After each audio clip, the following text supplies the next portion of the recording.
Selamat berjumpa kembali dalam layanan audio Sahabat Seperjalanan. Hari ini adalah hari Jumat 13 November 2020. Tema saat teduh dan renungan hari ini dengan tema berhasil tanpa berjuang, tanda tanya. Berhasil tanpa berjuang, tanda tanya. Firman Tuhan terambil dalam Yeremia 17 ayat yang ke-11. Demikian bunyi firman Allah. Seperti ayam hutan yang mengerami yang tidak ditelurkannya, demikianlah orang yang menggaruk kekayaan secara tidak halal. Pada pertengahan usianya ia akan kehilangan semuanya, dan pada kesudahan usianya ia terkenal sebagai orang bebal. Saya ulangi kembali. Yeremia 17 ayat ke-11. Seperti ayam hutan yang mengerami yang tidak ditelurkannya, demikianlah orang yang menggaruk kekayaannya secara tidak halal. Pada pertengahan usianya ia akan kehilangan semuanya, dan pada kesudahan usianya ia terkenal sebagai orang bebal. Mari kita berdoa. Bapa yang di dalam surga, ajar kami ya Tuhan, sebagai orang-orang percaya kami boleh memahami bahwa untuk sebuah hasil, untuk sebuah keberhasilan, itu harus melalui sebuah proses yang benar. Tatkala kami tidak melalui proses yang benar, maka seperti yang dikatakan oleh firman Tuhan, kami seperti ayam hutan yang mengerami telur yang tidak ditelurkannya. Berkati kami semua, di dalam nama Tuhan Yesus kami berdoa. Amin. Sahabat seperjalanan yang dikasihi Tuhan, apa yang menyebabkan kekacauan di dalam dunia ini?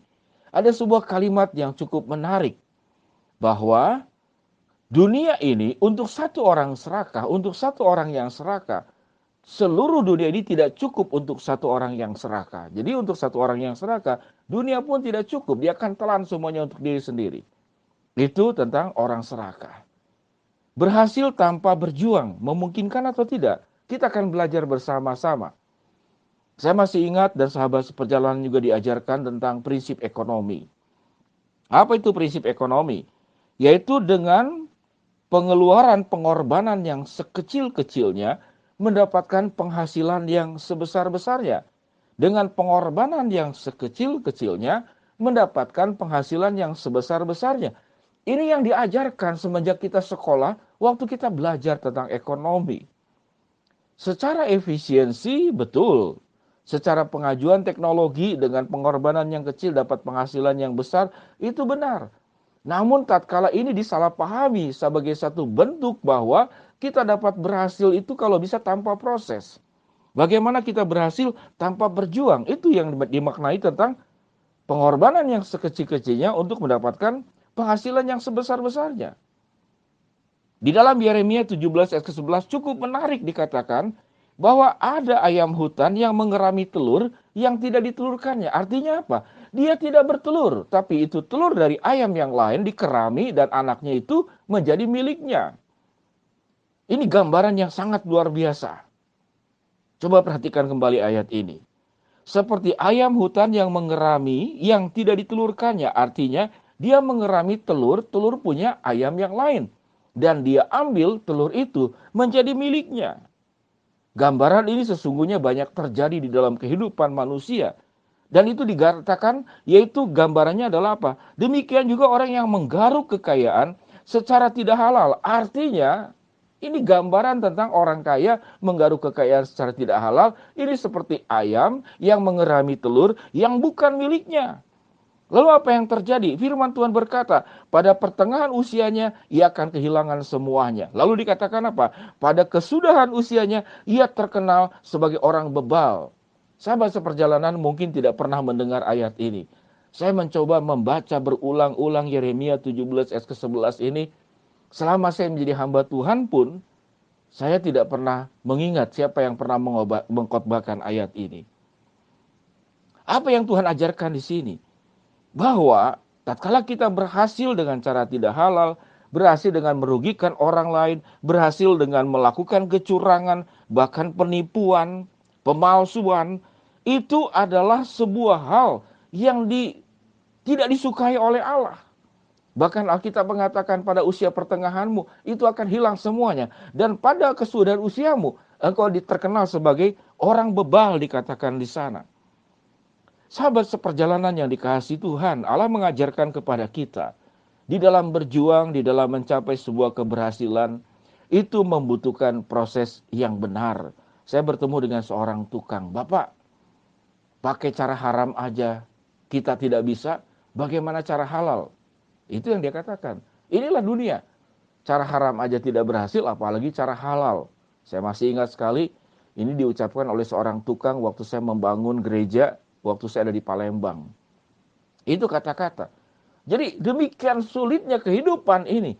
Yang menjadi pertanyaan, apakah Tuhan kurang memberkati dunia ini?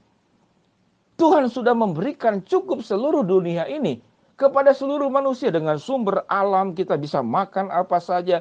Tuhan memberikan nafas, Tuhan memberikan oksigen, Tuhan menyediakan tanah yang kau bisa tanam apa saja, apalagi di Indonesia, segala macam tumbuh di padang pasir, ya, yang memang tidak subur, namun diberikan kelimpahan minyak bumi, sumber energi dari fosil. Jadi dunia ini sangat cukup untuk kita semua. Namun mengapa dunia menjadi tidak cukup? Karena ada banyak orang-orang serakah. Ada cukup menarik, saya membaca sebuah tulisan, ada seorang yang sangat kaya, lalu ada satu negara yang hampir bangkrut, memang negara miskin. Dikatakan bahwa seorang yang sangat kaya ini, seluruh kekayaannya untuk membayar hutang seluruh negara miskin ini, uang dia cukup. Bayangkan tidak? Jadi ada orang yang kaya begitu kaya, tidak salah kaya, namun di sini terjadi ketimpangan sosial. Tak kala seseorang itu kaya, pada akhirnya kekayaan ini tidak boleh berhenti pada diri sendiri.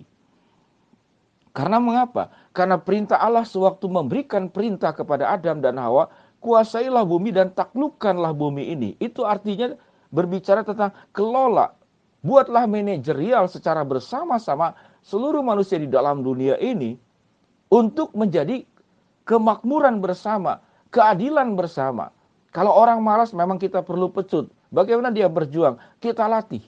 Tapi jangan Anda yang sudah berjuang lalu dengan cara tidak halal lalu menumpuk harta, menumpuk kekayaan yang pada akhirnya juga itu tidak akan kau pakai untuk semuanya. Karena Alkitab mengatakan semua yang kita miliki itu pada akhirnya akan Tuhan ambil pada saat kita mengalami kematian. Kalau itu pun dengan cara benar, apalagi kemudian dengan cara salah.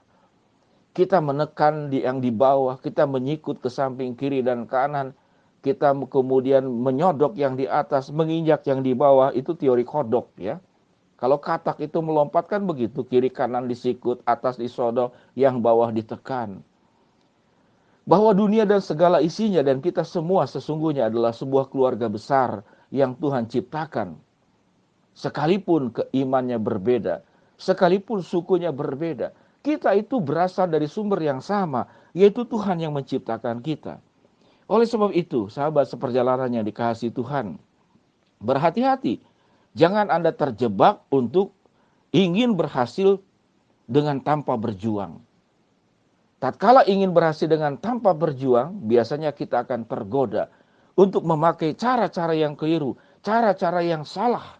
Yang seperti dikatakan di dalam Alkitab, orang itu menggaruk kekayaan secara tidak halal. Pada pertengahan usianya ia akan kehilangan semuanya. Pada kesudahan usianya ia terkenal sebagai orang bebal. Janganlah kita seperti ayam hutan. Di dalam Yeremia 17 ayat 11 dikatakan, yang mengerami telur yang tidak ditelurkannya. Sahabat seperjalanan yang dikasihi Tuhan, berjuang adalah sesuatu yang Tuhan perintahkan. Berproses untuk mencapai keberhasilan, itu adalah Tuhan anjurkan.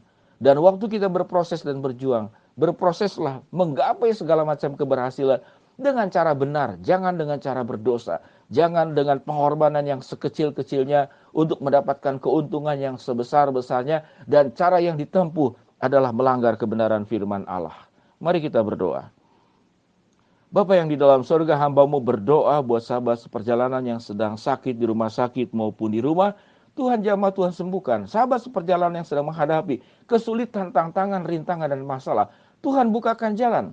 Sahabat seperjalanan yang sedang berdoa mengharapkan sesuatu, Tuhan kabulkan sesuai dengan rencana, waktu, dan kehendak-Mu. Di dalam nama Tuhan Yesus kami berdoa. Sahabat seperjalanan yang dikasihi Tuhan, adakah berhasil tanpa proses? Rasanya tidak ada. Tuhan mengajarkan kita untuk tetap berjuang, berproses. Lakukanlah segala perjuangan Anda dengan cara benar, jangan dengan cara yang tidak halal. maka Tuhan akan memberkati kita dengan berkat yang berkelimpahan. Karena kita tidak merugikan orang lain, kita berjalan benar di dalam mencapai keberhasilan. Shalom, Tuhan memberkati semua. Selamat beraktivitas. Amin.